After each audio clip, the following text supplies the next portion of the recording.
কদিন ধরে জানো তো আমার ভীষণ চাউমিন খেতে ইচ্ছা করছিল। সেটা অবশ্যই নিজের হাতে বানিয়ে না, কিন্তু এইখানের চাউমিন খাওয়া মানে তো সে তো পেট ব্যথা হবে। কারণ এইখানের স্ট্রিট ফুড যে চাউটা বানায় ওরা, তাতে এত মশলা, এত স্পাইসি করে যেটা আমরা খেতে পারি না। আজ সাউথের স্টাইলে আজকে আমি এগ চিকেন চাউ বানিয়েছি। পুরো ভিডিওটা দেখো, রেসিপিটা কেমন লাগলো অবশ্যই জানিও, আর ভিডিওগুলো ভালো লাগলে অবশ্যই লাইক করো।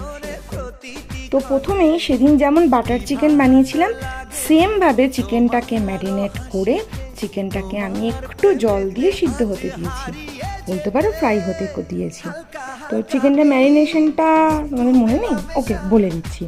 কিছুই না, চিকেনগুলো ভালোভাবে ধুয়ে জল ঝরানো টক দই, আদা রসুন কাঁচা লঙ্কার পেস্ট, নুন হলুদ কাশ্মীরি লঙ্কার গুঁড়ো আর অল্প একটু জিরের গুঁড়ো দিয়ে মোটামুটি 2 থেকে 3 ঘন্টা রেখে দিলে চিকেন ম্যারিনেট হয়ে যাবে।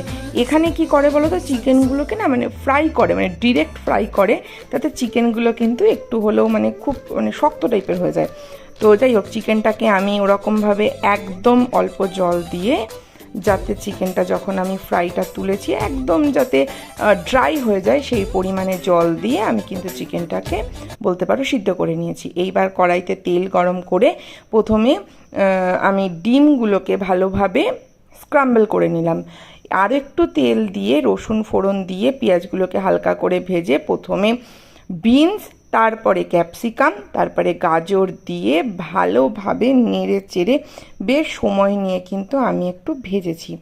এইবার সমস্ত কিছু ভাজা হলে এই যে দেখো, আমি চিকেনগুলোকে কিন্তু এইরকমভাবে হাত দিয়ে একটু গুঁড়ো গুঁড়ো করে রেখেছি, মানে গুঁড়ো ভেঙে ভেঙে রেখেছি। আমিও কি ভুলভাল বকি।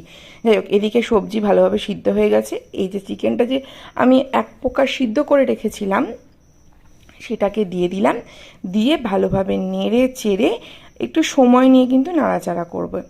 এইবার স্ক্রাম্বল এগগুলোকে দিলাম, সেইগুলো দিয়ে ভালোভাবে নেড়ে চেড়ে যাতে মাংসের আর ডিমের ফ্লেভারটা পুরোপুরি সবজির মধ্যে চলে আসে, তাই জন্য কিন্তু এইভাবে করছি আমি।